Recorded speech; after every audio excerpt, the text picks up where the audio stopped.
All right, we're here. I saw Kane's commenting, so I had to, get started a little bit early while we wait for people to continue to join. Kane's, welcome to the show. First comments, as usual, though Eugene had been kind of out competing you there for a little bit, but it's normal. It was around Christmas, and that's fine, But, yeah, I think, like you said, Canes, spring's 20 days away, and we got a lot to talk about. I mean, we got a lot going on. Obviously, we're getting close to the best time of year, which is college baseball season starting, which is going to be a blast. A lot of really good stuff to talk about as we get closer to college baseball and what's coming and what teams are going to look like and everything like that. But obviously, we're going to talk about JUCO stuff, guys. Going to talk about how parents in general just and again, it's not the fault of their own. There's just a lot of parents out there who, rightfully so, have no idea where they're going to get value in spending money on stuff for recruiting, whether that's camps, showcases, travel ball teams. So we'll talk about that. Also, pretty excited to discuss the launch of a new program that I'm starting. So we'll get into some of that. We'll have a video coming out later today about the, how to be smart with your money in baseball. But then I'll have another video coming out about my program soon. And it's really something that nobody else is doing. Something that rarely gets discussed in college baseball. And something that has impacted the game for a long time. And again, it's just nobody talks about it. Nobody talks about it. Nobody prepares players for the fact that this goes on. And ultimately, it has to do with pitching, and a lot of pitchers end up getting, careers get totally destroyed because they have no idea what's going on. So we'll talk about that. I'm being intentionally vague, trying to make it to where you guys are more likely to stay in the chat longer, right? But that's what we're going to be covering. And so it should be good.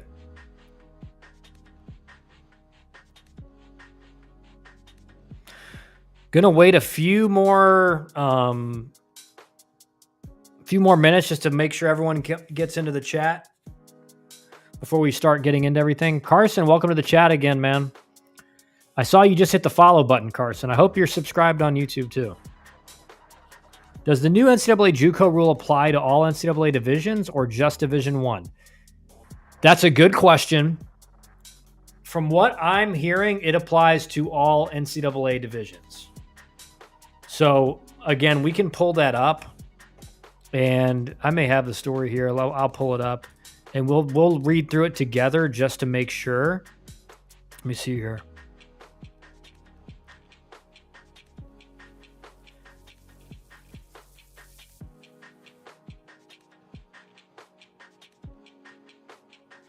So it's from the Division. I may be wrong about that. It's from the Division I Board of Directors. So I'll pull this up on screen so we can all look at it and discuss it, Carson, because it's a good question. Because the thing about this is there's so much vagueness in what's going on. Again, if you're looking for recruiting help, guys, scan that QR code, fill out the form. So right here, obviously, Division I Board of Directors granted a waiver to permit student-athletes who attended and competed at a non-NCAA school for 1 or more years to remain eligible and compete in 2020-26. So again, it's not crystal clear, but because it's coming from the NCAA Division I Board of Directors, it probably only applies to Division I. But again, who knows? This is a very, very fluid situation. The waiver is... Again, it just came out, so we're going to be hearing more and more about this stuff. Jonathan Evans, what's up, Jonathan? Welcome to the chat. Seems NIL money dependent on it's not NIL dependent on this waiver. even though that was kind of the crux of Diego Pavia. But there's nothing in the waiver that says like you only can come back if you're getting NIL money. And again, I talked about this on, what was it? Was it Friday? When was the last stream? Might have been on Saturday or Sunday. Guys, this is not the NCAA. This is not the NCAA lying down and letting this happen. This is the NCAA strategy to get ahead of this and prevent the all-encompassing rule of eligibility. Now, it does look like later and lower in this article, they talk about the NCAA's kind of goal now. Instead of being 4 years of eligibility in 5 total years, they want to make it 5 years of eligibility in 5 years, which that's insane to hear that that's their goal. It's looking like the NCAA is going to make it to where you have 5 years of eligibility at the NCAA Division I from the Division I Board of Directors. So again, it may apply to NCAAs outside of Division I, but we don't know. But they're doing this right now to make it seem like, to prevent hundreds of people taking it to court and getting the same ruling as Diego Pavia. Now, what I will say, Jonathan, you're right about, in Diego Pavia's case, he essentially won the case because his loss of eligibility from JUCO was affecting his ability to maximize his NIL and receive the NIL money. So you're right about that. But this waiver, as far as I've read it, doesn't make your eligibility contingent on you making NIL money. But that was the crux of the Pavia case and why he was granted an extra year of eligibility, according to the judge. But we have to just, with all of these changes, guys, remember, we're still waiting for the fine print with the House settlement, right? We're still waiting for the fine print on, is it 34 guys only on your roster? Or can you have a few extra guys that aren't technically on your roster but can still practice with you in case of injuries? We're still waiting on all that. Now, we do have the ABCA coming up. Maybe we'll get some clarification from that. I have heard we should be getting some more clarifications this in January coming soon. So we'll have to wait and see. But it's a good point, Jonathan. But according to this, from what I've read, it's not going to be dependent on NIL money, even though the Pavia case was, right?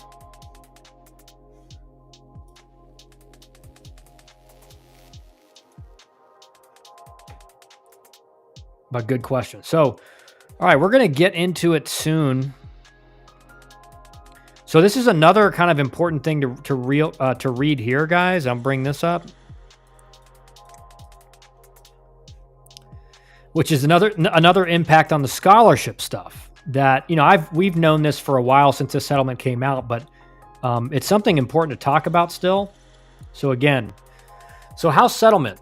If and when schools increase their scholarships, that money counts against the revenue share annual limit, approximately $20.5 million. So if you opt into these new rules with the roster size shrinkage, but the increased scholarship money, you get the Rev Share, which annual limit, you won't get the maximum at a lot of schools, but your maximum you can get is 20.5.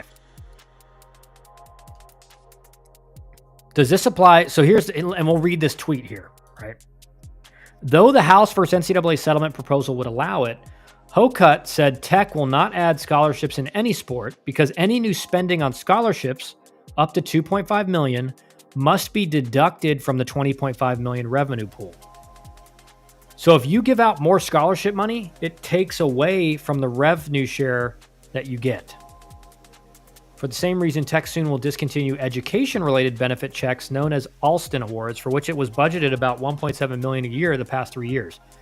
The goal, Hokut said, is to enable coaches to use their team share of the $20.5 million however they see fit. So this is what you're going to see, guys. Some schools will not up their scholarships on paper at all, but with their share of the revenue that they get from this new revenue share, they will get they will use it for NIL and other purposes. Some money will probably go towards, buying things for the team, whether it's in the clubhouse or a training room or updating stuff.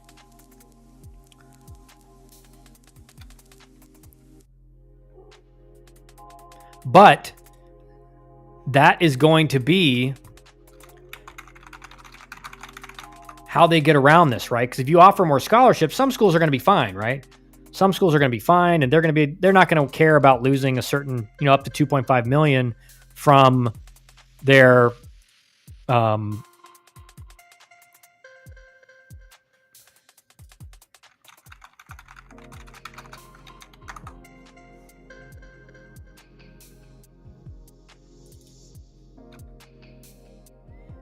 looking right. Let's see what Kane says here.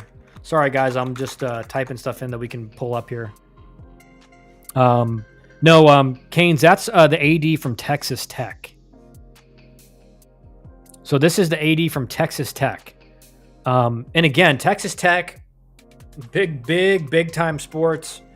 Definitely a school you would think was going to add a lot of scholarships. But essentially what they're saying, and this is how they want to get their maximum amount of revenue share from the settlement year by year, and not up the scholarship money at all, because it takes away from their revenue when they can just use that revenue share for NIL purposes. It's not technically a scholarship, but it's a pseudo scholarship, right?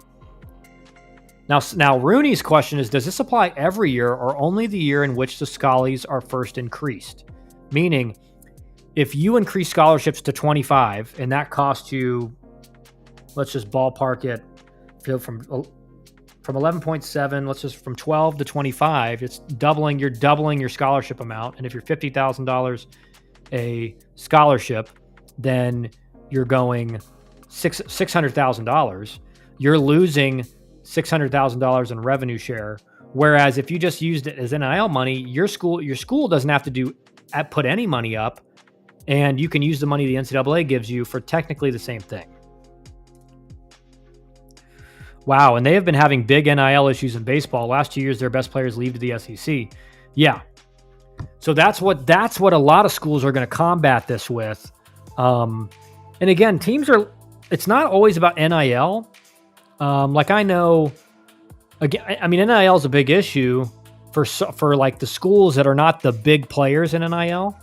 Like I know a school in the ACC that had a really good player basically say he's committing, wants to go there, wants to play for the coach. And that was his biggest thing, was like he wanted to get developed by the best coach he thought for his position. And then another school in the SEC came in with $150,000, and the kid was like, listen, like I'm not doing this for money, but like my parents are paying for my school, and if I get this money, I can pay them back and still have a lot of money left over. And so it's like, how do you argue with the kid that's getting that? That's their thought process. So, but you're right. A lot of the schools in Texas, and again, it's true of every state. But you wouldn't assume it happening at Texas Tech. But a lot of these schools in Texas are losing all their really good players to Texas A&M, etc. So you're competing, and again, you wouldn't assume that to be the issue at Texas Tech. But what their strategy is going to be is, we're not going to up scholarships, but we're going to use this share of revenue that we get to probably use it for NIL purposes. And again, let's say their share was $500,000 of the revenue. Well, depending on the tuition at Texas Tech that we can Google, 11,000. Maybe that's in state, and we could be out. I don't know differences in out of state, but again, they get 500,000 in Rev Share. Dude, they can give out massive, not scholarships to a lot of players and have a lot of NIL money on top of it. So it doesn't make sense for them to put up the money that's going to take away from the revenue share when they can just get the revenue share and use it as a pseudo scholarship. That's what you're going to see a lot of schools do. It's just a question of how much will each baseball team get in this share, because obviously a lot of your revenue share is going to go to football and basketball because those are the big sports. Now your AD is going to be able to divide that up the way they want to do it. And maybe they'll say, football's fine. We don't need to up the money at all there. $11K, my private school in Miami is more money. Yeah, I mean, dude, when I went to Georgia Tech in fall of 2011, fall of 2010, tuition was like, in-state tuition was like $7,000. And I think it's still that, or it's maybe a little bit higher. Because when I went back at the end of my pro career to finish, basically in every college player and high school player's pro contract, they get their remaining semesters of school paid for. So yeah, I mean, tuition at some of these in-state public schools, tuition is crazy low, especially in-state. So if you're, again, that's why a Georgia Tech or a Georgia recruit heavily for years, recruit heavily in state, because they're incentivized to give scholarships to kids that the tuition's way less. And in Georgia, you have the Hope Scholarship. So if you have a 3.0 in high school, essentially to any in-state school, you get like 70% of your school paid for, or like 65% of your school paid for. So you couple that on top of a 25% scholarship or less. I mean, you're basically a full ride guy. And so Georgia and Georgia Tech and your schools in Georgia are going to heavily recruit Georgia athletes because you can get more talent for less scholarship. And this is what I try to tell parents and players all the time. Like, one of the things with Elite Sports Advising is we try to negotiate for more scholarship money. And sometimes there's just none left to give, right? But a lot of parents and players are scared to ask for more because they're worried, well, if I ask for more, they may just say, we're going to move on. But in reality, each college team, and that's changing a little bit now because of some schools that are going to a lot bigger scholarship numbers. But when everyone was at 11.7, they're trying to get you for as little scholarship as they can. So if they think, man, we could give him 45, but we're gonna offer him 25 and see if he commits. A lot of times there's more on the table. They're just trying to get you for as little as possible so they have more to spread around and bring in a lot more talent, right? But this is a big question going forward. Is how much are college baseball teams going to be getting from this revenue share who opt into the settlement? We'll have to wait and see. But we won't know for until this really starts coming in the next year.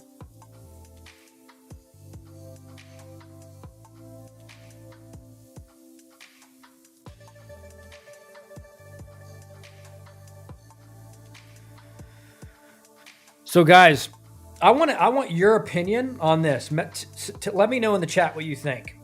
How much do you think the average player and parent spends a year on baseball in high school? So that's travel ball, showcases, camps, travel, food while you're traveling. How much do you guys think?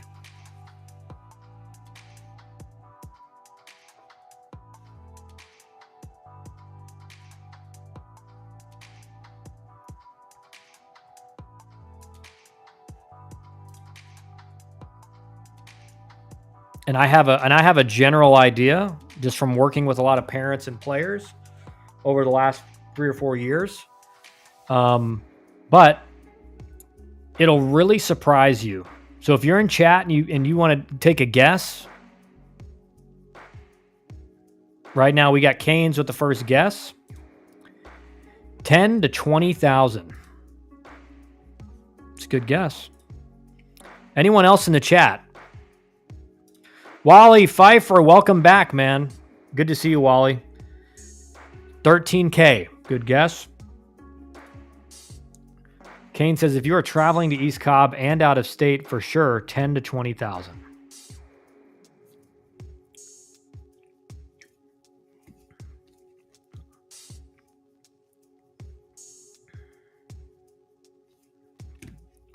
Yeah, I mean, you guys are doing good guesses. I mean, I think, what's funny is I see a lot of people who are kind of outside of the process or maybe have kids that are in middle school and stuff and they have no idea. And they're like, it's probably like a few thousand a year. Stephen Taylor. Stephen, welcome to the chat, man. 10,000. Good guess. One more minute, and I'll tell you guys what I've seen. And again, it's an average. Some people are going to be way less. Some people are going to be way more.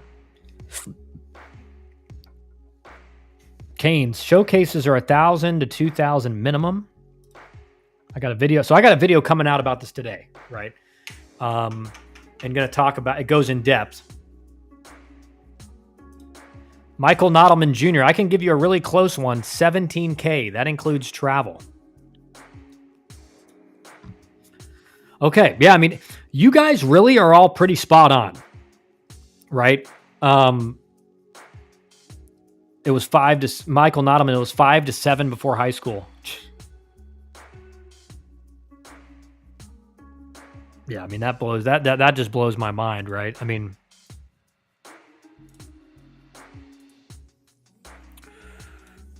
for sure, includes travel. Travel is the biggest cost, in my opinion. Yeah. I mean, all really good guesses, guys. That's exactly what I was going to say. Is anywhere from 10 on the low end to 20,000 on the high end, and some guys even more than that, right? And this is the issue: is you have a lot of parents out there who are doing 4, 5 either prep baseball or perfect game showcases a year. So like Kane said, these things go from really anywhere from, let's say, the very low end, $500 to $2,000. So if you're doing 4 or 5 of those a year, do the math. And then, some of them are traveling long distance to get to these showcases. So they have to get a hotel. They got to pay for gas. You got to pay for 3 meals on the road instead of eating at home from the grocery store. And then you talk in travel ball cost. You combine in, again, think about camps, guys. How many people are flying to camps where the coach has no idea who the player is?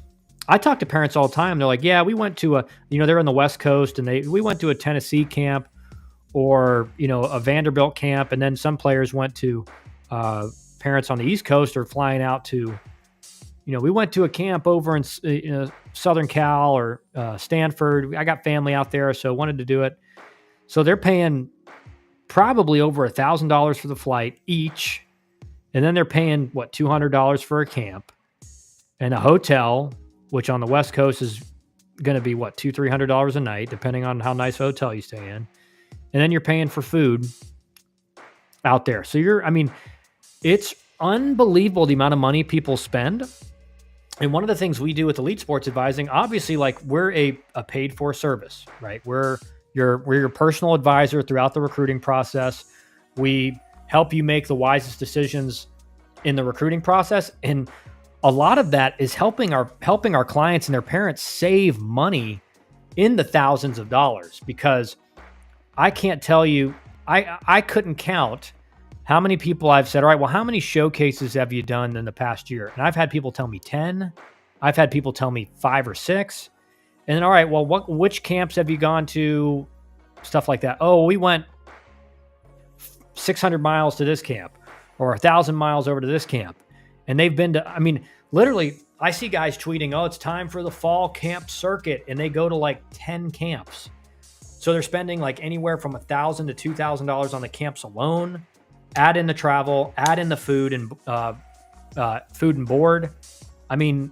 You're spending way too much money and getting zero value. And in my video, guys, I talk about, listen, well, let's get into see what our boy Aris, welcome back, man. Invest your money in development. Now that my son is a junior, is that he's the first time playing travel.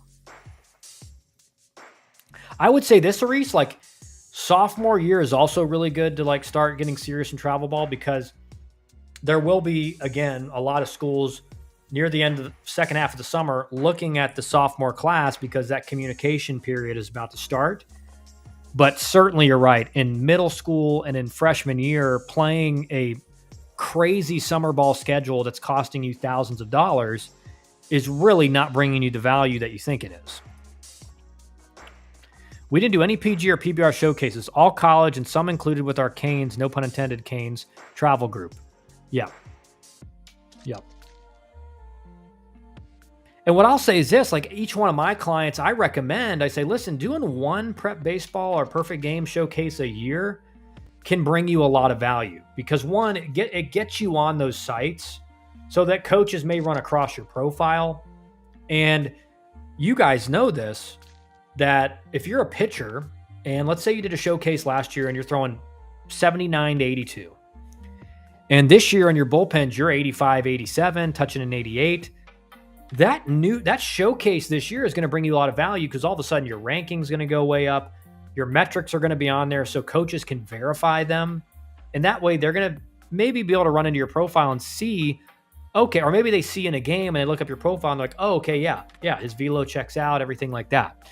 So PBR and prep baseball, our perfect game in prep baseball, I think they can bring a lot of value as long as you're not overdoing it, right? It's very important. Like if you go to a showcase and then 2 months later you go to another one and you haven't gotten any better as a player, your rank's not going to go up. You're not going to be updating your metrics because they're going to be the same. So there's no sense in doing it.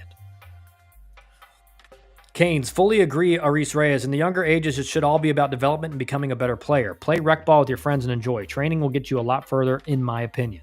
Yeah, and this is the other thing. You guys have heard me talk about it. You've heard my dad talk about it. I mean, nothing replaces game reps, right? That is true. But the problem is in these the problem is in these summer ball tournaments for freshmen, I see them using wood bats. And like juniors and seniors, most of them shouldn't be swinging a wood bat. But you see freshmen swinging a wood bat, the outfielders are playing on the infield, and a guy really gets into one and it's like 20 feet into the outfield. And you're like, what are we doing here? These kids are not strong enough to use a wood bat. They should not be using a wood bat. But, you know, the tournaments have deals with wood bat companies, so players have to buy wood bats. That's why. So it makes no sense. And so you're getting in-game reps, but at that age, especially as a freshman, you're going to get way more out of physical development than in the games. But like I said, I think sophomore year is the best time to start travel ball because that's when your competition starts getting a lot more competitive. And that's when coaches will actually be out there seeing you, right? They're going to actually get out and start looking at guys in your class because the communication date's coming up on August 1st. But freshman year, no chance. But like you guys have said, so when I talk with clients, I say, listen, you don't need to do 5 perfect game showcases a year. You don't need to go to 10 camps, or certainly you do not need to be flying to a camp unless it's, you know, what we do. One of the things we do is we're in communication with coaches, and I'll reach out to the coach at the camp and say, hey, you know, have you seen this guy before? Here's some video. What do you think? You know, is it worth him coming out there? I don't want them spending a lot of money if there's not going to be a lot of value. And so we verify that stuff. But I would would ever recommend in the fall doing 3-4 camps. Because again, you're just not going to get the value you think you're going to get out of going to so many of these camps. Right? And that's the issue. Is not only are parents spending a lot of money on travel for these camps, but they're going to camps where the coaches don't even know who they are. And camps that they may not ever be a really good fit for. So, you know, when we evaluate our clients, we have a good general idea of, okay, based on his metrics, based on the video I'm seeing, based on seeing him in person as soon as I can, I have an idea of what level he may fit at.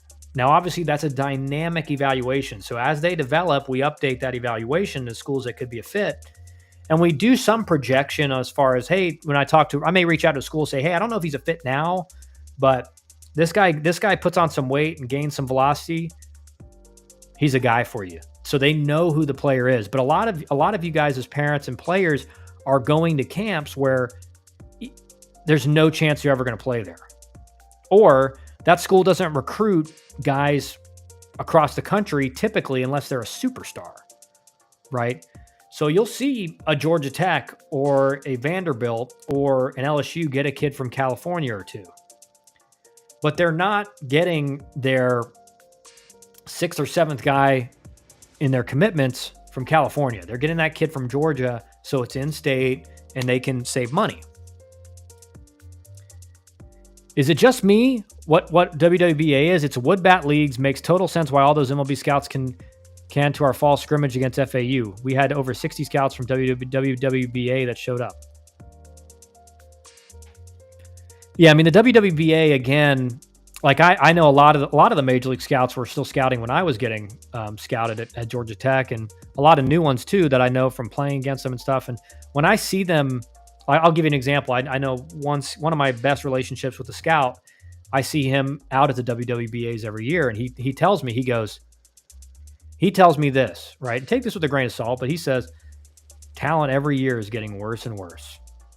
And he's not talking about overall tool set, right? There's still plenty of guys with really good tools, and maybe even more so with really good tools. But it's not just about your tool set. You have to be a really good baseball player too. And so for a professional scout to say, man, there's not nearly as much talent to look at year by year, every year, that's a bad sign. But I think any of you guys and myself who pay attention to what's going on in youth baseball and everything know where he's coming from, because essentially he's saying, guys, like, tools are great, but if you can't put it together on the field, it doesn't matter. It doesn't matter. Aris, in DR is about development. Those years of traveling, spending thousands on bragging that my son played travel, it ain't for me. I've invested that time in better preparation for the real world. 100%. 100%, Reyes. I mean, and that is, and let's just be frank. I mean, that is a lot of it. A lot of it is, you know, my son's a freshman and he was perfect game all state or all American. It's like college coaches do not care at all about if you're a perfect game all American. There's a lot of players that are perfect game all Americans that think, oh, I was PG all American, I'm going to get recruited by top D1 schools. No, that's not the case. And again, I don't want to make it out to be like I think Perfect Game and Prep Baseball do a really good job with a lot of things, but I just think parents overestimate how much value they can bring to your recruiting process and overdo it in a massive amount. Like you said, Aris, like, if you want to play some travel ball as a freshman in high school, fine, but don't make it like 100 games from March and April to, December. There are players playing in tournaments and going to showcases in the middle of December. This should be your shutdown period, your workout period, your development period. That's it. Unless you're, a sophomore, junior, senior, and you're going to some college camps, right? And you can do that while you're working on the development, everything like that. I really think so. Kids are worse and worse at playing the game of baseball. Guys, I can attest to this, right? When I got back to Georgia Tech in the fall of 2019 and the spring of 2020, I was blown away with how little the baseball IQ was with the average player at Georgia Tech, right? A top 25 perennial program, and players not knowing where to throw the ball in certain situations, how to run the bases correctly, how to change your approach based on the situation. And hey, runner on third, less than 2 outs, like, infield's back. Hit the ball hard on the ground up the middle or drive it deep to the outfield, pick one. And guys just, they didn't even know how to think like that. I mean, it was really bad. And then if you guys watch spring training games, you'll hear it all the time. A lot of guys in spring training, you'll have broadcasters who have played in the big leagues talk about these guys in the farm system now. Your farm director is operating under the assumption even the best players from college have zero baseball IQ, because that's not taught anymore. You don't have everyone. All they care about is travel ball. They don't learn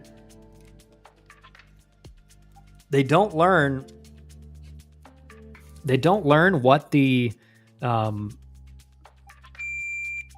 sorry, my mic was messing up. You don't learn how to play the game, like you said, Canes. They learn how to increase their exit velocity, or how to increase their arm strength, or how to increase their foot speed. And what players are kind of sold on, and this is partly because of the whole kind of showcase era, of perfect game and PG, etc.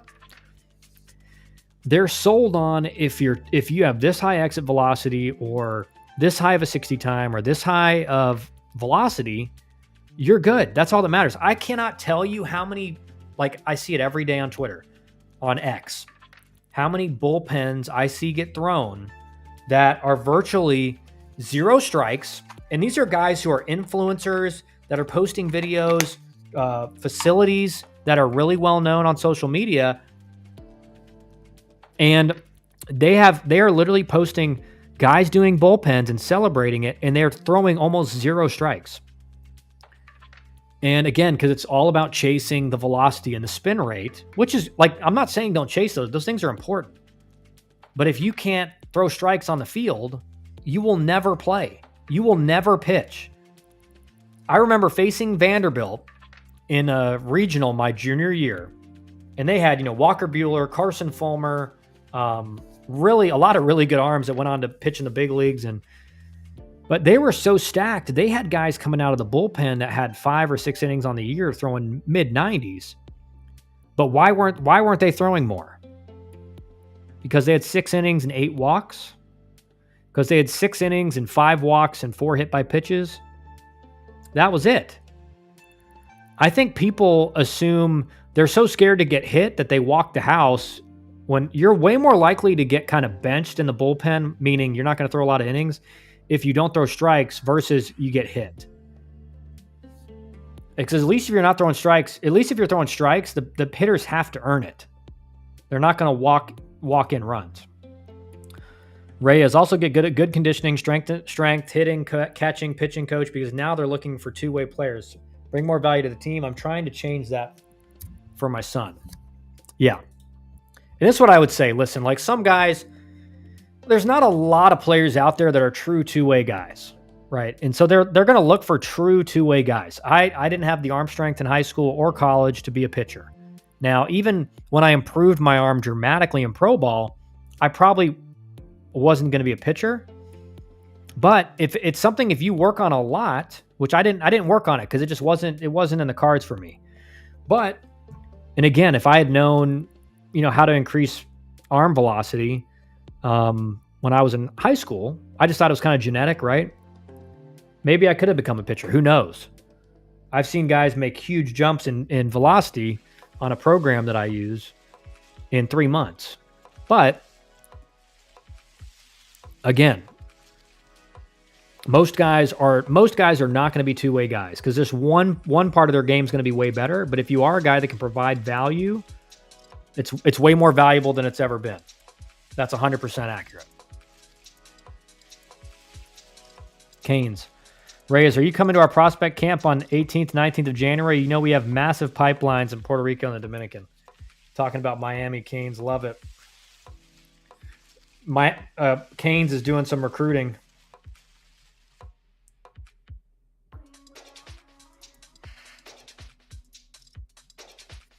Canes doing some recruiting here.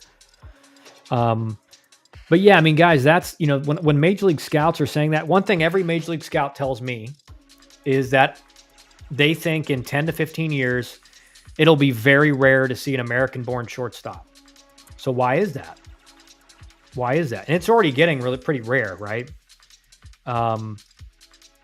Because turf baseball fields. Every field in travel ball is turfed. A lot of high school fields are turfed now. And think about it. If you've played your whole career on turf or the majority of your games on turf, and you get to a pro, there's no turf fields in pro ball, right? At least it's certainly in the minor leagues, and all the infields are, dirt. The ball bounces differently on dirt than it does on turf. And the problem with these infields that have no dirt, everything's turf, right? Even the brown area is turf.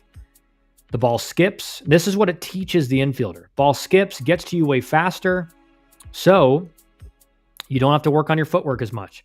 You don't have to work on gaining ground towards the baseball. So guys get to college and they're playing on a grass surface and they sit back on everything. Guys get infield hits because they don't know how to charge the ball. And then Because of that, they haven't trained for 4 years in high school to develop good footwork. So they get to professional baseball, and the Dominican kid that's been playing on a Dominican field, which is not nearly as nice as a field in pro ball or in college, is substantially better fielder than the American-born guy. That doesn't mean there's not going to be any. It just means it's much harder for them to get to that point, right? And I've had multiple scouts tell me that. They think every year they see less and less infield talent that can really stick at shortstop. It's one thing, because this is what everyone thinks. Like, everyone thinks like, oh, he's a really good shortstop in college baseball. He's going to be a shortstop in the big leagues. My dad would always tell me this. He would always say, like, he would always compare guys to what he had in his system, and he said, I got 10 of that. I got 10 of him in my system. I got 10 guys that are Latin American, that are 2 years younger in my system already. Why would I need that guy in the draft? I don't. And that's what you see. You see, the same is true from high school to college as it is from college to pro ball. From high school to college, most of your shortstops in high school will never play shortstop in college. Most of your shortstops from college will not become shortstops in the minor leagues. And most of your shortstops in the minor leagues will not play shortstop in the big leagues. Shortstops in the big leagues are one of one. They're unbelievable athletes. Canes, my son is an honor student, works as an aide as a physical therapist. He's doing bioscience at school and goes to conditioning and strength training. I'm poor, man. Canes, all of our shortstops are Hispanic. I mean, that's the thing about Miami. When you go to Miami, and this is something you notice right away, a lot of their infield defenders are pro-level defenders, right? And that's just, again, they have a very good, like you said, Canes, pipeline from Puerto Rico, DR, Cuban immigrants, who, they're just better infielders. It's, you get, if they come from Maracay, Venezuela, they're going to be a really good infielder, right? And San Pedro Dominican, Santo Domingo, Cibao, La Romana, those guys are just, they've trained on fields that are subpar. So when they get to pro ball and the fields are, pristine compared to the fields they played on, it's like a walk in the park for them. And that goes to what I've talked to you guys about forever about training. Your training should be challenging. When a Dominican player is practicing on a subpar field that has, bad spots in the dirt, bad spots in the grass, and they train knowing how to react to certain balls so they don't get a bad hop, they get to a pro field, and it's like taking candy from a baby. Canes, how tall is your son? We need to get you on the phone with Jonathan. We care for baseball, but for us, it's about education. I ain't got Dominican mentality of just one option route of becoming a baseball player. For me, it's about getting an education. 100%. Right, and Canes, it's like we talked about, man. Maybe Ari's son becomes a stud, but maybe his route is through, 1 year at a JUCO or going to a D2, or he's a stud and he goes to Miami. Obviously, Miami, great education.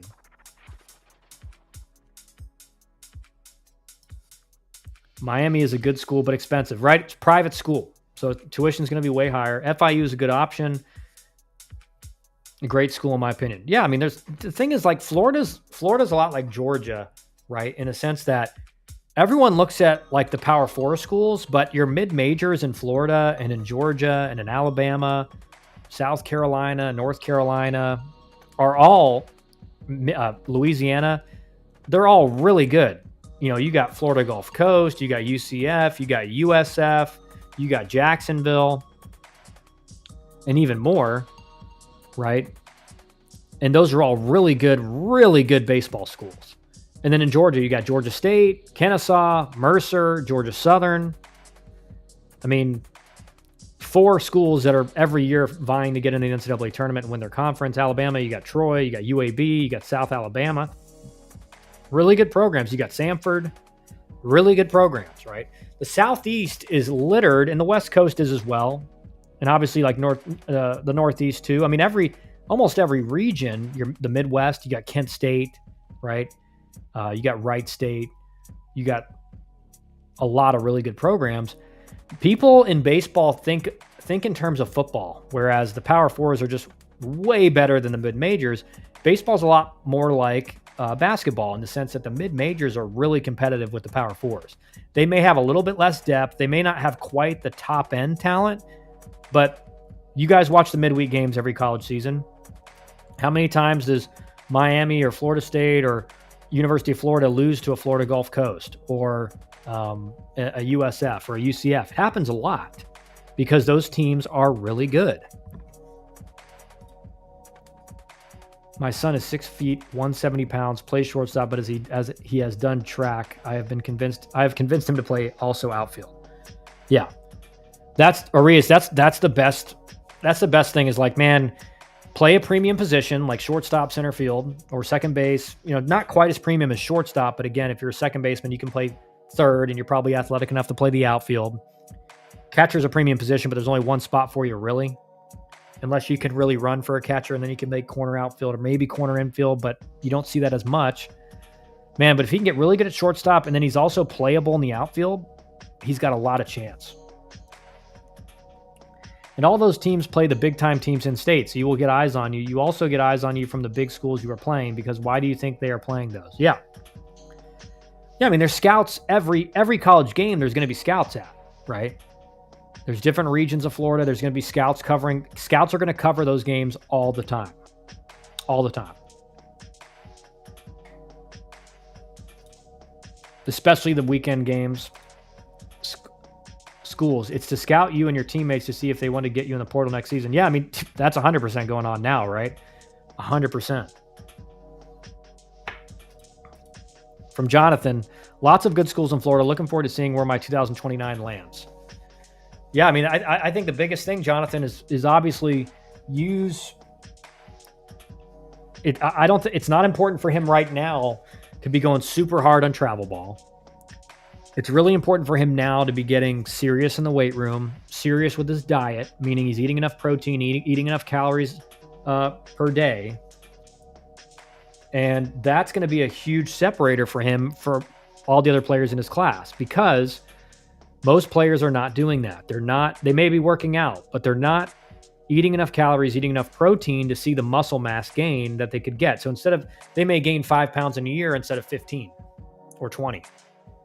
And that extra 10 to 15 pounds makes you look like a totally different guy in the uniform. And like passing the eye test is important for coaches, right? I didn't pass the eye test, but I had elite speed and really good bat to ball skills, and I was an elite defender in the outfield. So I separated myself in that regard. But there was undoubtedly a bunch of schools that probably passed on me because they saw this kid's 5'10", 150 pounds.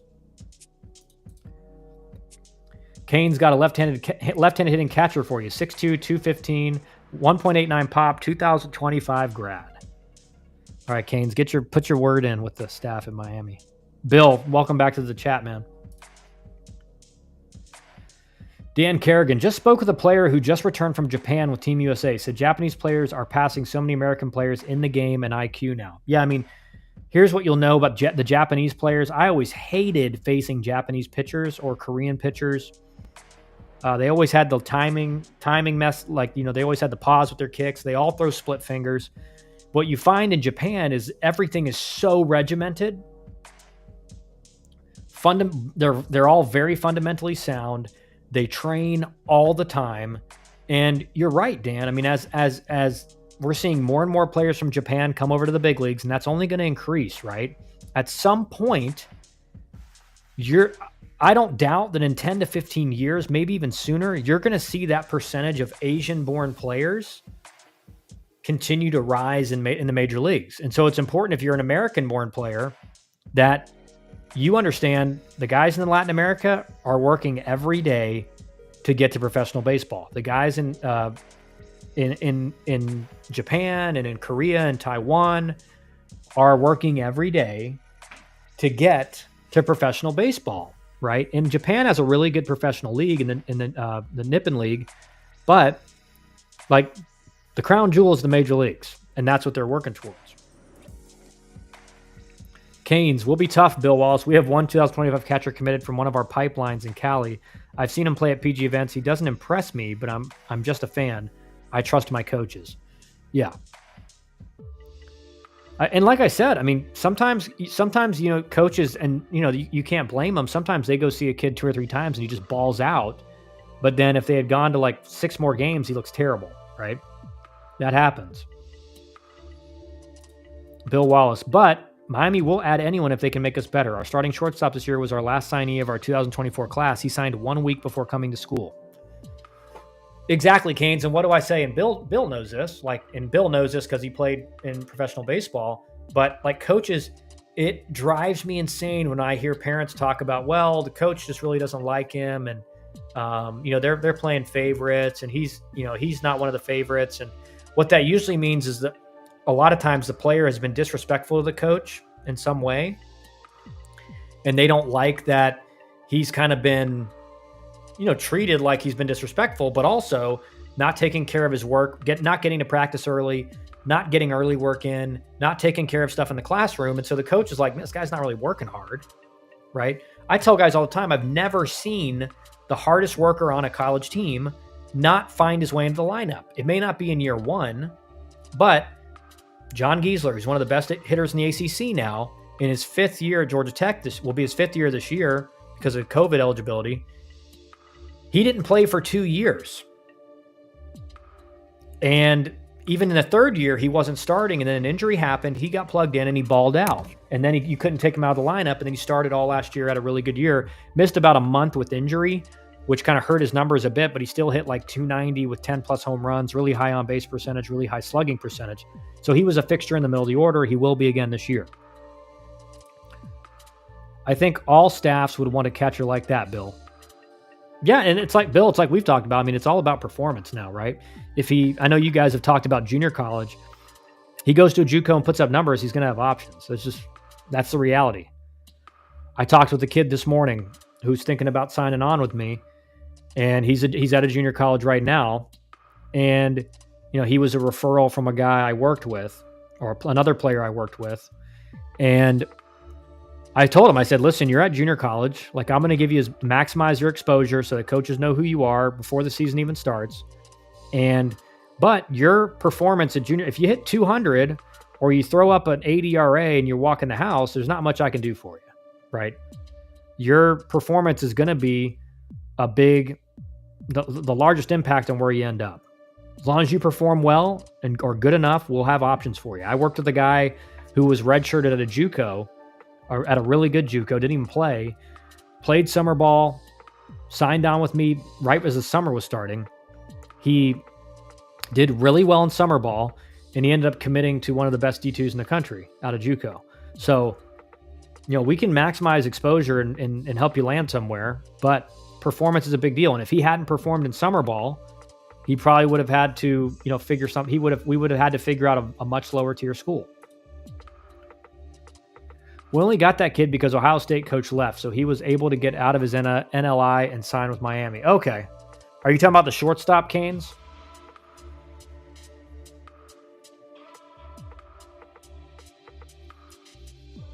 Yeah, it'll be interesting to see how moving forward this stuff, the financial aid agreements, how they end up working with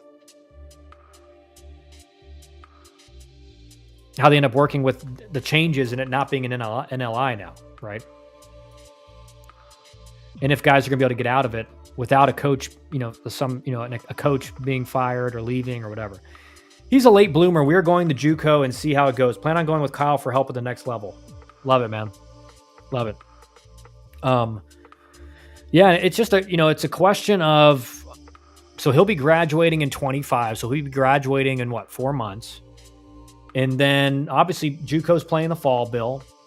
And again, so probably a good time frame for you guys is probably around, next fall, right? Because there are guys that commit in the fall. It's not the majority of the percentage of JUCO guys, but there are a lot of guys who have a really good fall showing and they end up committing in the fall.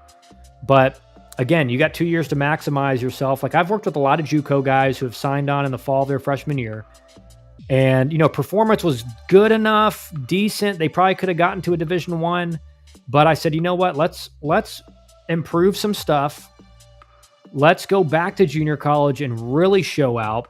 And, the kid in particular I'm talking about, he was a corner infielder. He hit 340 in his first year at JUCO with 1 home run. And I told him, I said, dude, it doesn't matter. And he was doing a swing change and getting a lot of results, really good results from that over the summer at a facility. But I told him, I said, listen, coaches are not going to be able to make a decision based on you've made a swing change. They need to see proven results. He did not like that at the time. His parents were not thrilled about it, right? I was saying, listen, he had JUCO, he had D1 options on the table, lower level D1s. I said, dude, if you go back and you hit 10 plus home runs, you're going to be able to pick where you go. And sure enough, they didn't like it, but I'm trying to give best advice I can. He goes back to junior college. He hits 330 with 14 home runs, just really showed out. And he ended up committing to Iowa. So a really good program, had a lot of options. And that was where he ended up. Had a lot of really good options in the high level mid majors, power fours, and he ended up choosing Iowa. So excited to see what he does this year. But that's what we're about, right? I'm not about, oh yeah, get him off the board. He's got options. Let's commit him. I was like, listen, if you want to commit to one of these D1s, that's fine. I can't make the decision for you, but I really think if you go back and sacrifice and, get another year under your belt and really prove you can hit for more power, the sky's the limit. And then, funny, it ended up happening, right? So I got 2 things I want to run by you guys. So a couple programs I'm going to be coming out with soon. Okay. One is a throwing program that I used my own career. I went from a 45 on the 2080 scale to a 65 in 3 months doing this program. Everyone I've used, every client I've done it with has, one kid in particular who ended up committing to a D1 mid-major in the Midwest.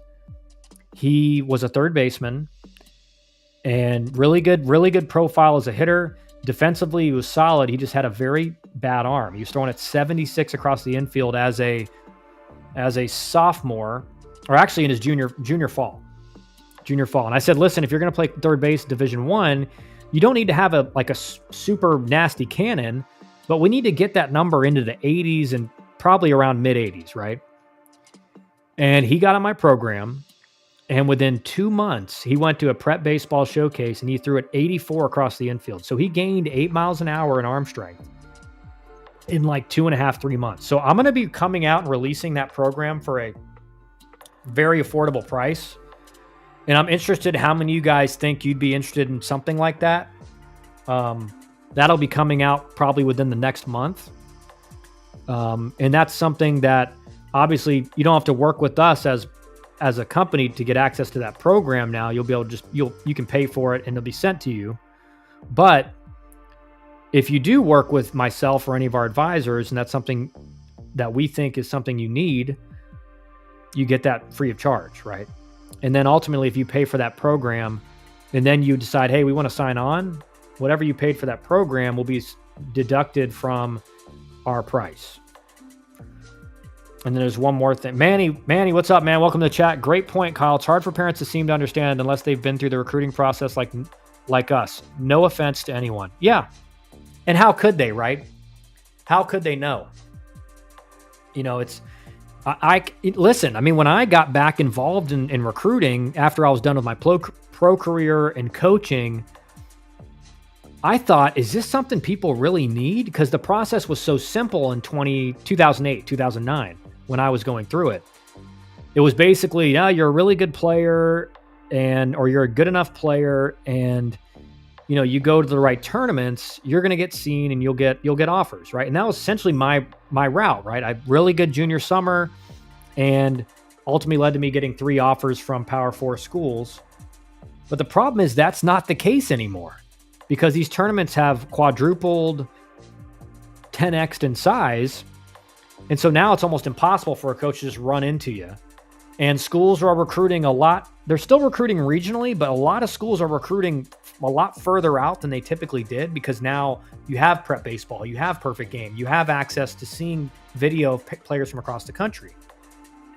And so the process just involving that is way different. And now you include roster sizes shrinking, NIL, portal competition. It's like a lot of parents make this mistake where, and we hear this from potential clients all the time. Well, we're going to see how the summer goes, and then, we'll circle back if it, if it doesn't look like it's going good. And what I always say is, listen, by the time the summer is over, I'm not going to be able to do nearly enough for you, because that's when everything happens. That's when coaches are out seeing guys. So if you want to wait till after the summer to sign on with us, can we help you? 100%. But if you want to maximize what we do, you need to sign on before the summer is over. From Dusty Isaacs, how good do you have to be the old school? If you're good, they'll find you. I mean, dude, it's a great question. And obviously there's no definitive answer for it because it's so subjective from program to program. But just think about it this way. Recruiting classes used to be typically 12 to 15. You'd see them in the 20s. And some schools are still doing that for the 26 class, even though they had a lot of guys committed before these rule changes. But a lot of the mid-majors, think about this, a lot of the mid-majors that we talk to say, yeah, we're not bringing in we don't have any money for high school players. We're going after all portal. And we may bring in a few high school guys on no money. So your mid-majors who were recruiting a lot of those tier 2, T3 players are now saying, we're just going to go to the portal. So a guy like me, again, who ended up having a really good college career at Georgia Tech, I always think, man, where would I have ended up in this climate? Would I have been, again, I was undersized. I was not physical at all. I could really play defense, really hit and run. But was I the highest ranked guy in our recruiting class? No way. No chance. And so again, they have to be significant. To answer the question, you have to be significantly better than 10 years ago, 12 years ago. There's just no question, because especially as a position player, Dusty, I guess that's a caveat I would include. As a pitcher, it's a lot easier to project stuff and how it'll impact and how it will work at the next level. You see a guy that can really command his pitches, has good enough velocity, he's got a good frame. You can easily make the evaluation that this is going to play at our level. We don't know to what extent, but it's going to play. Position players are losing big time on these changes because, again, why would hitting is the hardest thing to project. It's the hardest thing to do is say, oh yeah, that guy's going to be able to hit in college. You and I know there's so many guys that have gotten to college that were supposed to be studs and they were terrible. And they never played an inning on the field, or they might have played a couple games and they did terrible and they never played again. So hitters are getting the most screwed over by these changes. Pitchers are still going to be okay. There's just going to be less pitchers recruited because you're still going to go to the portal to get your big time arms in the bullpen, try to get a big time starter. Position players, they're just, hey, that guy's a proven hitter, I'm going to grab him. Follow-up question, why would someone who's 94, 97 use ESA? Is there still value provided? Sure. So this is the thing. And I think that's a great question because a lot of people think that. Well, I'm one of the best pitchers in the country or one of the best position players in the country. I'm going to have plenty of offers. Why do I need your service? So that's true. You're going to probably end up having a lot of offers. But what's the most important decision in the recruiting process, guys? Any of you guys who have watched these videos, it's where you end up deciding to go. And a lot of kids, Dusty, you know this. We played with a lot of guys who are really good players who went to different schools. And they thought, well, I'm an All-American. Back then I was an Aflac All-American, or I was, drafted out of high school or whatever. They think, well, I'm so good. It doesn't matter who's already on the team. Doesn't matter what the roster looks like. I'm going to go in and play right away. Well, I knew a lot of guys who were way higher ranked than me that got to college, never got any at bats or hardly any innings on the mound, and ended up transferring or just not playing, sitting the bench their whole career. So a lot of parents and players go wrong in thinking, again, you may not need us as much for the reaching out to schools to get offers, but when it comes down to making that decision, that's the most important decision in recruiting is where you end up going. And, I chose Georgia Tech because I knew, looking at the roster and hearing from my dad and some scouts, they're going to have 3 outfield spots to compete for. Auburn, at the time, that coach is probably might be fired before you get there. Tennessee, at the time, that coach is on the hot seat, maybe fired before you get there. Well, fast forward to my freshman year at Tech, Auburn's head coach fired. Tennessee's head coach fired. So I would have been at those schools with coaches that didn't recruit me, and they might either loved me or they may think, man, this guy can't play for us. We don't like his style of game. It's changed a lot since my days in the late 80s, which is why I'm on here. Never heard of travel ball until my son wanted to play. Yeah. I mean, again, college baseball back then, I mean, it was all regional recruiting, right? You're recruiting guys from your local high schools. You're watching American Legion games. So again, it's like recruiting just in my time frame, Bill, from 2009 to now. I mean, saying it's way different is an understatement. I mean, it's a totally different thing now. Process is totally different. You know, the amount of camps that coaches are using now for evaluation, that wasn't really a thing back then. Again, it was just like the recruiting process used to be way simpler, way more simple. And it's not anymore. It's incredibly convoluted and complicated. Manny, also boils down to a good fit. You have mentioned it. You have mentioned I hit over 360 in JUCO and went NAIA and had a great time. I also didn't get recruited highly after JUCO, which is fine. Reason for these recruiting services. Yeah, and like this is, you know, I was talking to this JUCO guy this morning, and I said, listen, like part of the problem with you transferring from junior college or going in the transfer portal is there's a lot of coaches who just aren't going to know who you are, and they may see your name in the portal. They may run across your name at a junior college, but they don't know you. They don't have someone recommending you. And again, like I told you, I worked with a kid from JUCO. He didn't even play in the season. He was redshirted, and he ended up committing to one of the best D2s in the country simply because he did well in the summer. And I was in talks with the school, talking about him as a player and what kind of value he could bring, and ultimately ended up working out. But a lot of guys from JUCO just aren't getting a lot of exposure through their coach or any other way, right? You just, you make a social media post about your stats and your metrics, great, but how many coaches are actually going to see it? Virtually none. So it's a lot of it from JUCO is just about, man, if you have someone that's on your side that's reaching out to these schools for you, you can say, listen, hey man, this kid at 360 on base percentage is really high, plays really good defense. He could really help you out. A lot of times it's like one call and talking about numbers, and they're like, yeah, we want to talk to him. That's it. Being helpful. Yep. Canes, not Miami. We had these pipelines since Frazier. Never forget Sac City Pipeline. I hear stories all the time about it. Well, I mean, that's the thing, Canes. Like you have the high level schools that can recruit nationally, right? And that's a lot of the Power 4 schools, not all of them, but a lot of the Power 4 schools. Again, you're not going to recruit 50%. If you're University of Georgia or Georgia Tech, you're not going to recruit 50% of your recruiting class from California, but you may have one guy, you may have two guys. And so that's the reality for most even Power 4 schools that do recruit nationally. They're going to have their honey holes across the country where they have good connections with travel organizations and have good connections just with the high school players in general there. But generally, most of your schools are still going to recruit a majority of their recruiting classes from the region they're in. And now a lot of our former players have travel orgs and our training facilities. New York especially is a massive pipeline. Yeah. That's the thing. Your alumni base really helps you out, right? Especially those who are involved in travel ball and high school baseball and training, etc. Dusty Isaac, can you speak to this timeline and process? Yeah, I mean, well, right now the timeline is, sophomore summer is important for being before that August 1st communication date.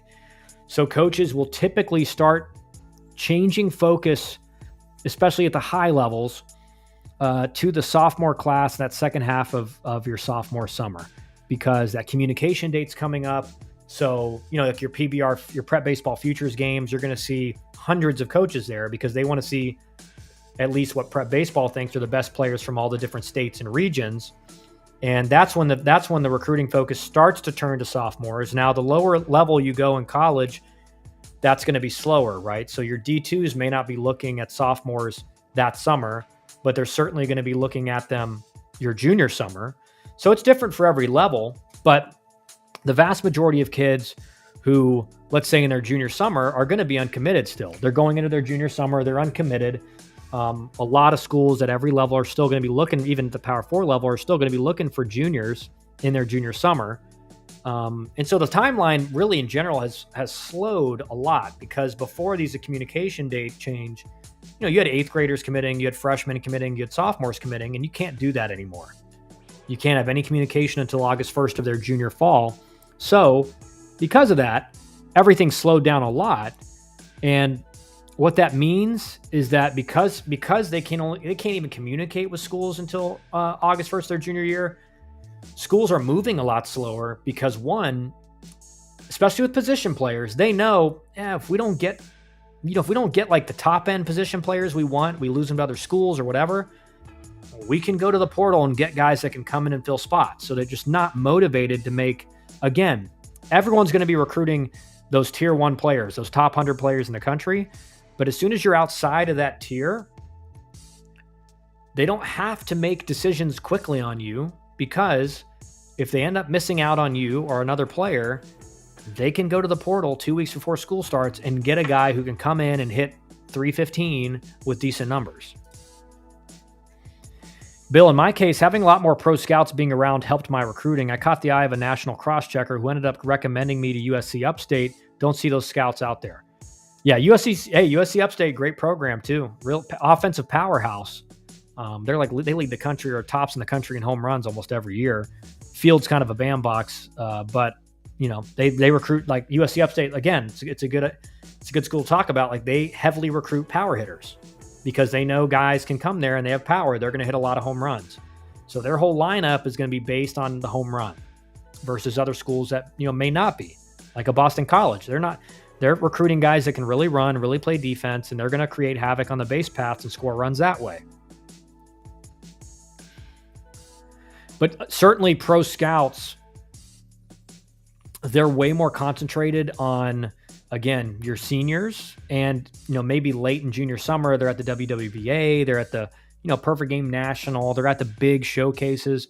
They're not walking around high school fields and, unless you're a big time guy in your senior year, anymore. They're a lot more concentrated, and they're a lot more concentrated in the spring.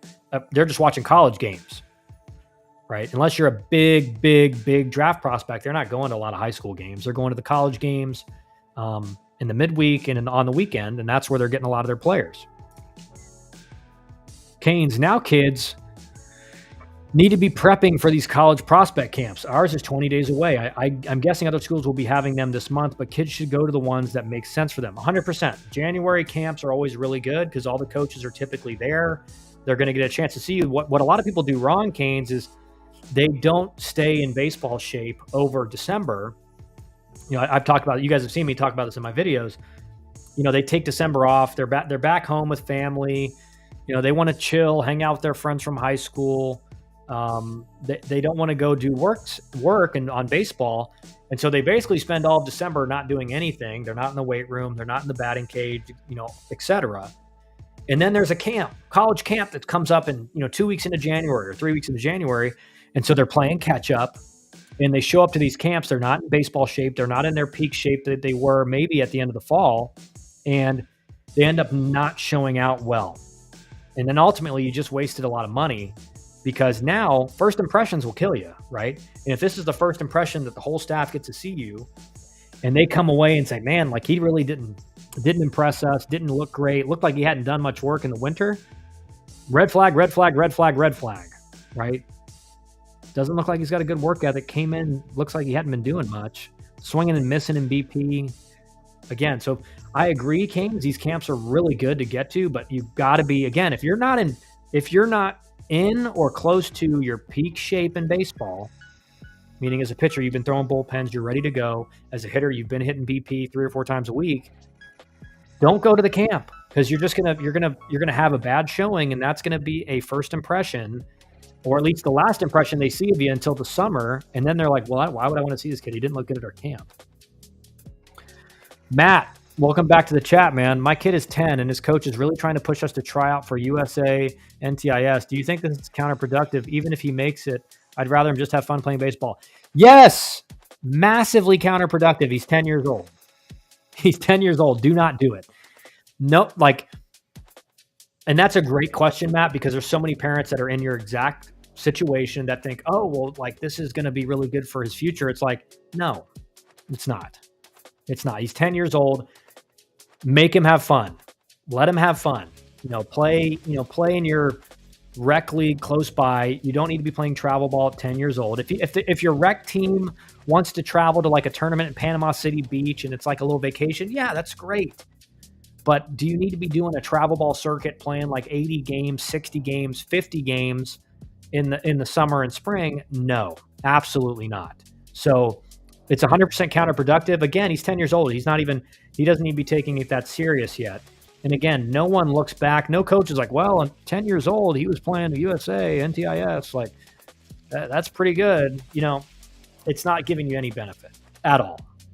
And the only thing that has a chance is you're not getting any benefit from it. And the only chance you have of something happening is that your kid gets burnt out and is like, I don't really want to play baseball. I'm sick of this. I'm tired. Right. Which happens to a lot of kids now. They just burn out because they're playing high level travel ball at 12 years old or even 13 years old. And it's like, what is this? This isn't doing anything for him. So I would highly recommend not doing that. But great question. That sounds like an awesome thing to do. Matt Schultz, great experience. No, don't do it. Don't do it. This is what you have to understand. It sounds like a great experience to us who are older. Oh, this is going to be really fun. But think about it in a little kid a 10-year-old is a little kid and he's not thinking about it in those terms. He's just like, oh man, I still got to go do this and that. And again, it's just like when I was 10 years old, my dad was a GM or he was a front office exec. He was assistant GM of the Braves at that time. And like, he was like, we're not playing crazy amount of baseball. My freshman year of high school, he literally told us, you're not playing any baseball this summer. Hang out with your friends, go play golf. This summer does not matter. And me and my brothers, we hung out all summer. We worked out, right? We were playing football. So we were doing football workouts and we were working out. But after football, workouts in the morning, we went, played golf, or we went and did other stuff. And we got to have a summer when we felt like we were a kid. And then, sophomore summer, junior summer, we got it. It was more serious. We played travel ball. We did the whole thing. But I think parents now see how serious it is and hear about how crazy recruiting is. And so they think at 10, 12, 13 years old, the kid's got to be serious right now. And it's just not the case. Matt, or gets discouraged because there's going to be dudes at it. Yeah. And again, it's like, if you saw me at 10, you'd be like, this guy sucks. He's never going to play anything out of high school. I didn't turn into a pretty good player until like 8th grade, 7th grade. And then it looked like, okay, he's actually pretty, but again, it's like, there's so many kids that are in 7th, 8th grade that look really good and end up not being good in high school. So who cares how good he is at 10? What you're trying to do at 10 years old is have him play multiple sports, because again, and the studies all show this, specialization at an early age is really bad for athletic development. Because if you're just playing baseball 12 months a year, one, at 10 years old, he's going to get bored and burnt out of that real fast. But two, think about all the other sports. And in basketball, you're dribbling and moving, and footwork's a lot more important, and you're being a lot more athletic in different ways. Same is true of football. Like my dad always said, playing football was really good for me because it got me strong in different ways than I would have been in just playing baseball. And it helped me develop more athletic movements. And so the more sports you play at a young age, you're developing that overall athleticism. And the studies all show that, right? You may be better specializing in baseball until you're 14 years old, but then the kid who's got overall more potential athletically, once he starts to specialize, will catch up to that kid who specialized his whole life much faster and has a way higher ceiling. So I'm all for, playing different sports, play soccer, play basketball, do things that are, again, keeping it fun, keeping it interesting. A lot of kids don't play outside in the neighborhood anymore. When I was growing up, I'd get home from school, drop off my backpack, everything, change clothes, and then go out and with all my buddies in the neighborhood, and we'd play sometimes for weeks straight. We'd play football, and then we'd play hockey, and then we'd go play tennis, or then we'd play wiffle ball, right? Or we'd play baseball with a tennis ball. So we played a bunch of different sports every day, and that helped build and generate athleticism, right? People think that athleticism is just kind of like you're just like struck with lightning and this God-given talent. And in some regards, that can be true, right? But if your kid's playing multiple sports, you know, from a realistic age, he doesn't have to be when he's 2 years old, but when he's 7, 8 years old, and he's playing some t-ball or coach pitch, and then he's playing soccer, or then he's playing basketball too at a little youth league, he's making himself and developing athleticism that is going to help him later on when he gets into high school. So that's way more important than just really specializing in baseball and playing a lot of games at 10 years old. At 10 years old, I played in a rec league. Like, my dad wanted it to be the most competitive rec league around. So we tried to play in the most competitive rec league in the area, but we didn't play travel. And that really wasn't a thing back then for 10-year-olds. There wasn't a 10-year-old travel ball team. Now there are, and you're not getting any benefit from it at all. You're just risking your kid being burnt out on the sport and not wanting to play it anymore. So great question, Matt, because I think that's something that a lot of people are struggling to make decisions on. And again, I mean, I'm not saying never to do it. If your son's like, man, I really want to do this, I really want to, okay, I'm not against it. But if you don't get the feeling that your kid's like jazzed about doing it, it's, you know, I don't think it's something you need to do, right? If he's not begging you to do it. Matt, I'm on the board of my little league, so we're definitely staying in rec. Yeah, great.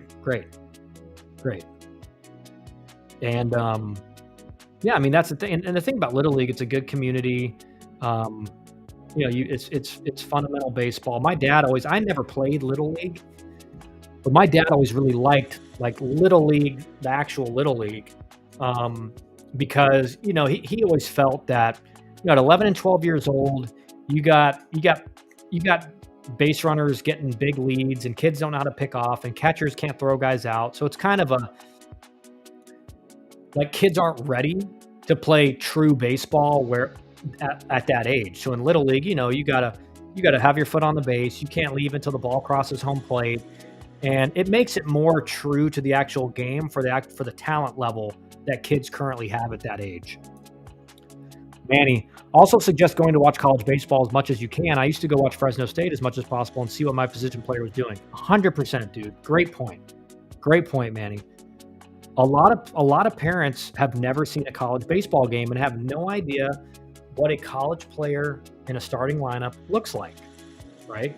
So they're looking at the metrics of their son, and they don't have any experience in baseball, and so they think, oh yeah, he could play short. Well, go to a college game and see what a college shortstop looks like. Does your son look close to that type of fielder? And the problem is this: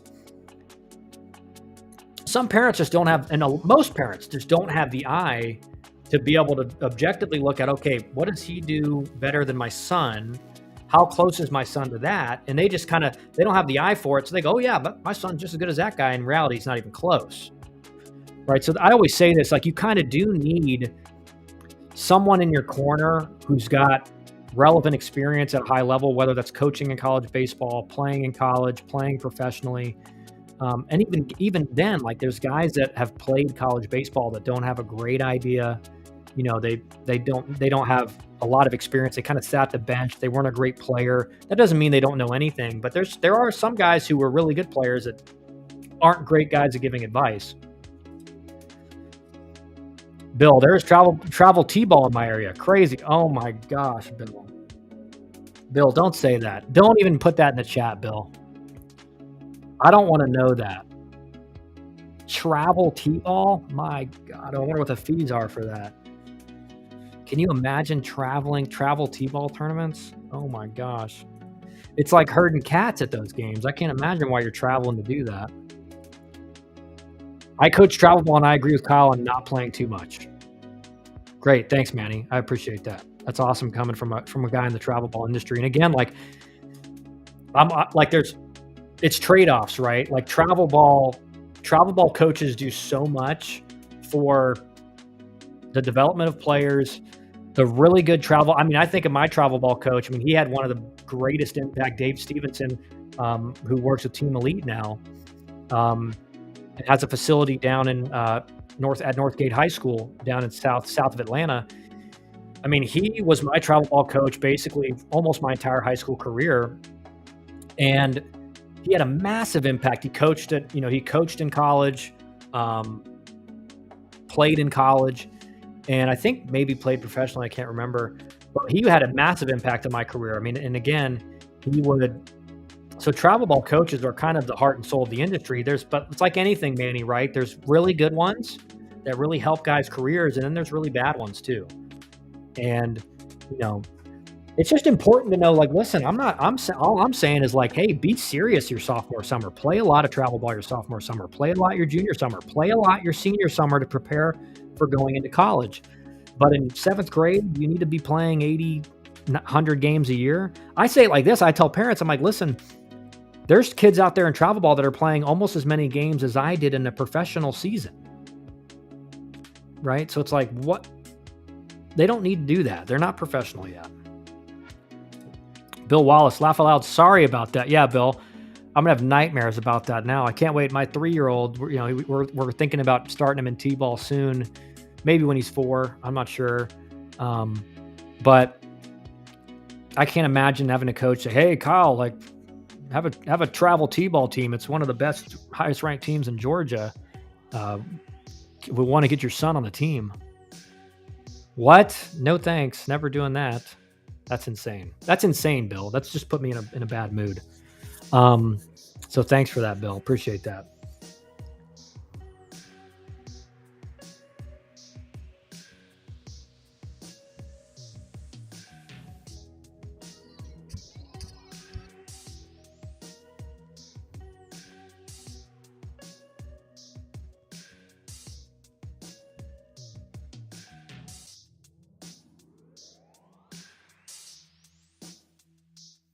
Had to answer that. Sorry. The other thing I want to talk to you guys about. So this is a thing that, Bill, you'll probably know this. But one of the programs I'm going to be coming out with, specifically for pitchers, is what most guys don't understand about college baseball and why a lot of pitchers fail in college baseball, and is the fact that they're tipping their pitches, right? And Bill, you probably understand this from playing pro ball and everything. But so when I got back to Georgia Tech and I was finishing my degree and I was coaching with the team, that was my job. I was really good at picking up tips on pitchers. I had done that and learned that in my pro career and in college, and was really good at it. So my job was before a series or before a game was to watch film on all the pitchers, on the starting pitcher the next day, watch him for about 30 minutes to an hour, try to pick up things he was doing differently on pitches. And then obviously on film, you can only see so much. So then in game, I'm looking for stuff as well. And what I found was that about 80-ish% of college pitchers were tipping at least one or more pitches. So maybe I knew 100% of the time when they were throwing a fastball. Or I knew, hey, if he does that, he's throwing off speed every time. I don't know if it's a slider, I don't know if it's a changeup, but I can relay, I see it deep if it's an off-speed pitch, right? And then he hears that cue, he knows, all right, off-speed. Some guys do, name, fastball, number, off-speed, but, we had different things we would do. And, this is something so I started working with our pitchers because there were certain guys on our team that was so blatantly obvious that not only were they tipping, but the other coaches and other teams were picking it up and relaying, right? And so my job was not only pick up tips on their pitchers, but when we're on defense, I'm watching the coaching staff to see if there's any indication that they have something that they're relaying, right? And I'll give you an example. One of our guys was tipping pitches. It was so obvious. The third base coach for this ACC team would be looking straight at second base. So second base is right in front of me. If it was a changeup or an off-speed pitch, our pitcher would come set and he would do this. And I saw him do it. And 7 times in a row when he did it, he was right. And so I go and I'm telling the rest of our coaches, I'm like, hey, he's got him. Like he's tipping. And I know what he's doing. So I bring my guy, our pitcher comes in and I go over and I'm talking to him. I'm saying, hey, dude, like you're doing this on your changeup every time. This guy threw a lot of changeups. And it was a really good pitch. But it's not really good if they know it's coming. And I'm telling him, like, hey, you're doing this. Like, just do the same thing every time. Whether it's, he was fanning his glove on the changeup big time. And so I said, just fan your glove every time or squeeze it tight every time. You come set, you're squeezing or you're fanning on every pitch. And it's so subconscious for these pitchers. He went right back out there. And within 3 or 4 pitches, he's doing it again. And sure enough, those 2 innings, boom, boom, boom, just giving up bombs, gave up probably 5 or 6 runs in those 2 innings. And so what I found was that this really requires training. And a lot of guys, they have to change the way they come set. They have to change whether they're holding the ball in their hand and then bring it to the glove or whether they need to keep it in the glove. Some guys are coming set higher than others. So I'm coming out and we'll be releasing a program where I make pitchers tip proof. So I'm gonna get them to send me video from a side angle, behind angle, forward angle, and go over the video with them, talk about how they're tipping, and then also help them fix it so that they're tip proof, whether you're in college right now or you're a high school pitcher who's committed and is going into college. You have no idea if you're tipping your pitches because no one in high school even talks about that. And most college coaches are not looking at that or fixing it in the fall. So you're going into the spring, into the lion's den, and all of a sudden you're 0-2 and bust a guy in with a fastball and hits a bomb on you, even though it was an inch in off the plate with 2 strikes. How did he do that? Well, I can tell you from experience, I hit a home run just like that 0-2 in college because my head coach relayed me the pitch. So it's something that nobody talks about. It never gets brought up on broadcasts. It never gets brought up on social media, hardly at all. I mean, you do see it sometimes from like John Boy or whatever on a guy in the major leagues. But it's something that, like I said, 80+% of pitchers are doing it. They have no idea they're doing it. And they have no idea that the other coaching staff is picking it up and relaying it to pitchers. So what I tell guys is a lot of times you had a 5 ERA or a 6 ERA because you're tipping your fastball every time. So you have no ability 0-2 to try to bust a guy in because he's going to be able to fight it off or he's going to be able to hit it for a bolt, right?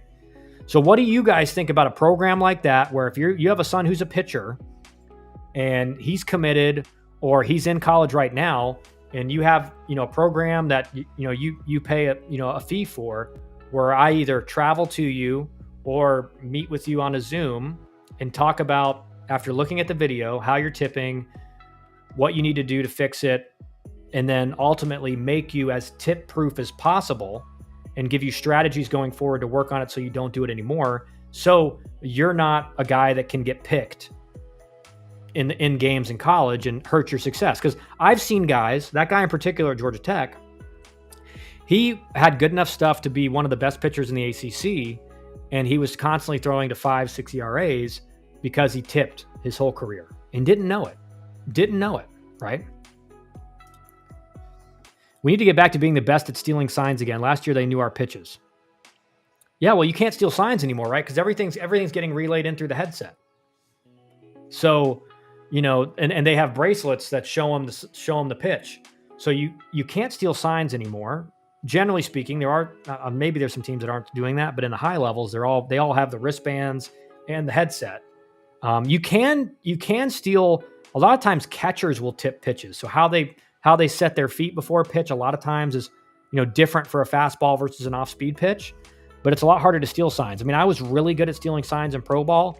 That's one thing I would do at second base or at first, because at first base you have a big enough lead, you can peek in and see him throw down that changeup sign or the 3 or something. It's off speed. He's holding a slider grip or a changeup grip. He's not picking off holding with a changeup grip. So then you get that one-way lead, get a really good jump. Second base, they're putting down 3 signs. You just remember the 3 signs. For some reason, one is always fastball. No one ever mixes that up. And if you see 1-2-1 and it's not a fastball, second sign. People do outs +1. So if it's one out, second sign. No outs, first sign. 2 outs, 3 signs. Like, it was very easy to pick stuff up. Manny, it's funny when coaches get upset about other teams tipping pitches left. How about you make an adjustment as a coach? I see it quite a bit. Yeah.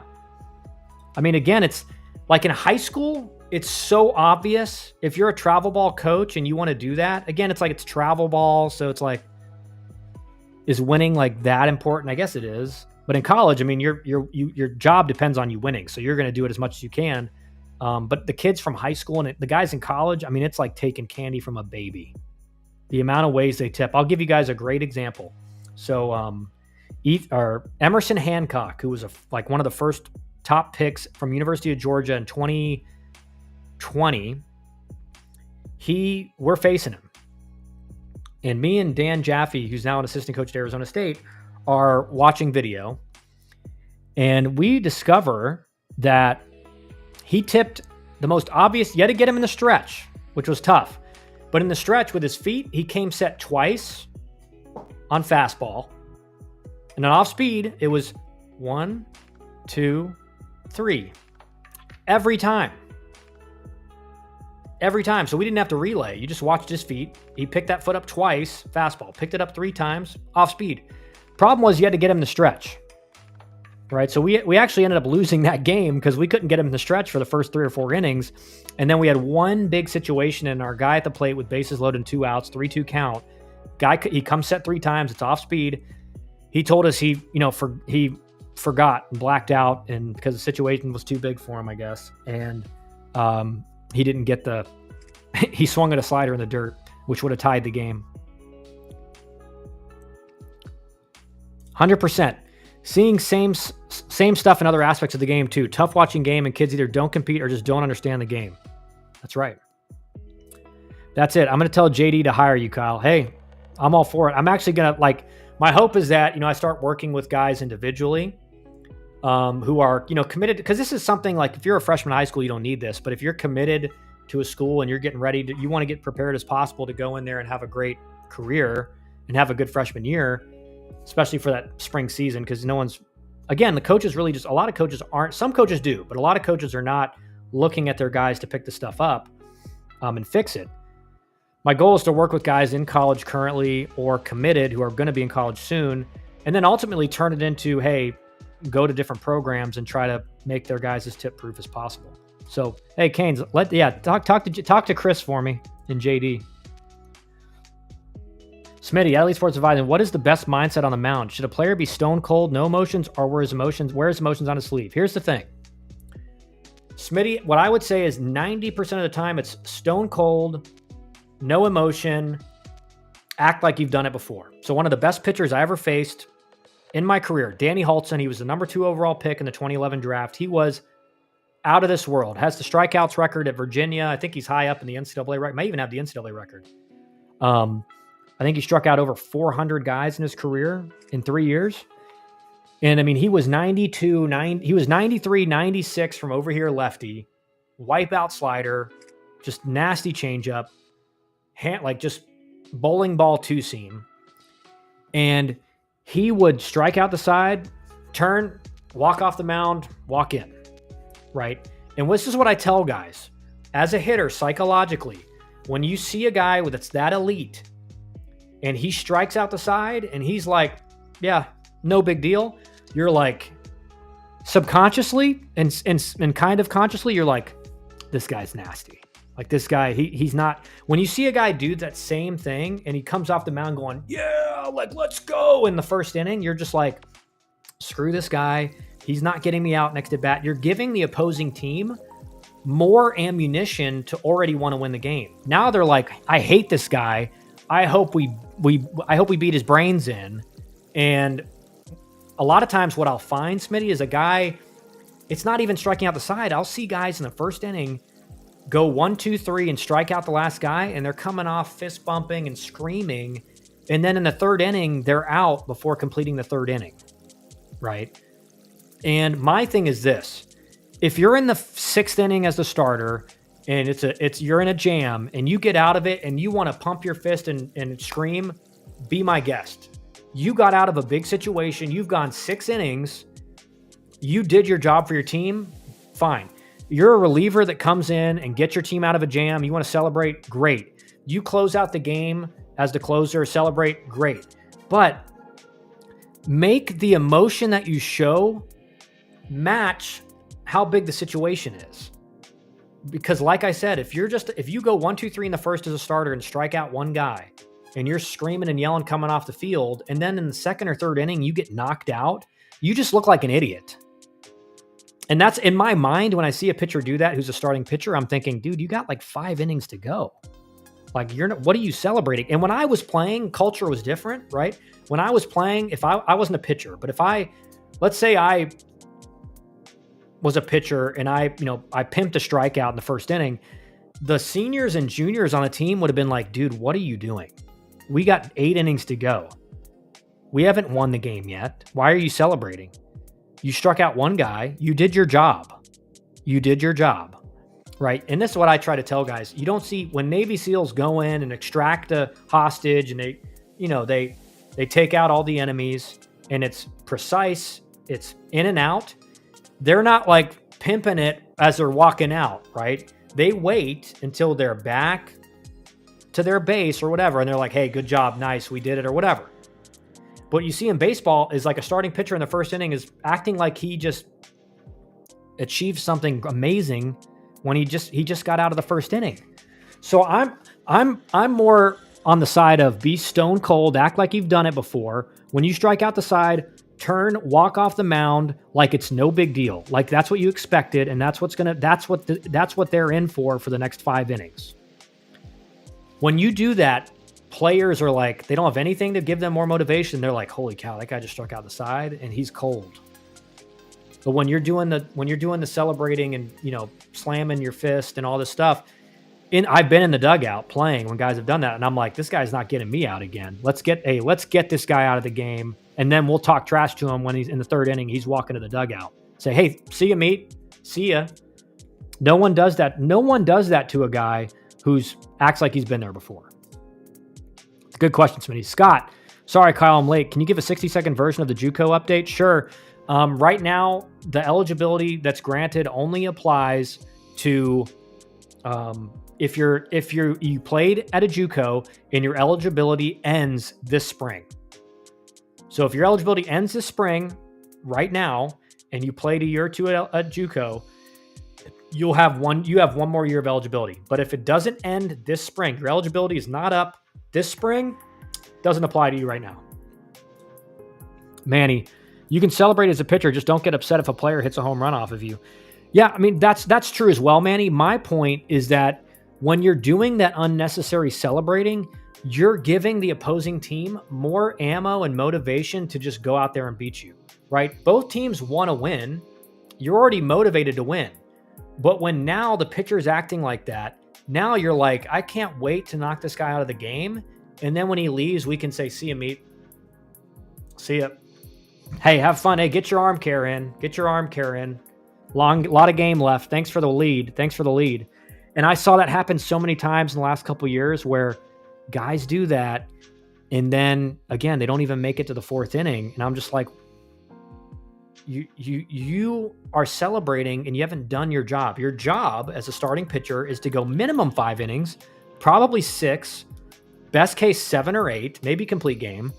And when your job is done, go off the mound and celebrate. When the coach says, hey, you're done, do your celebrating. But if you're a bullpen guy, you come in and get out of a jam, celebrate. But if it's bases loaded, 1 out, you strike out the first guy, don't start pumping your fist yet. You got to get one more guy out, right? So it's all about like doing your job. And as a starting pitcher, your job isn't done until you've at least pitched 5 innings. And your goal is to save your bullpen to go 6 or 7. But yes, the situation should call for it. Yeah, like I have no problem with the guy in the 8th inning hitting a 3-run home run to take the lead and pimping it. That's fine. The problem is you see guys all the time in college baseball now, they're down by 6 runs and they're pimping a solo shot in the 7th inning. And you're like, dude, like we're down by 5 runs. What are you doing? And, or they hit a meaningless home run and they're up big, and it's like, dude, you're kind of just rubbing it in their face. Again, like sportsmanship in baseball and college baseball is like out the window now. I'm not against like the having fun, everything like that, but like it's got to be in the right situation. And so again, you get a big strikeout or a big out in a big situation, dude, celebrate all you want. But you come in with an 8-run lead and you go 1, 2, 3, and you're like screaming coming off the mound. You're like, it's like, dude, you're up by 8 runs. Like, what are you celebrating? Smitty, how do you adjust to not having your parents around in college and being away from home?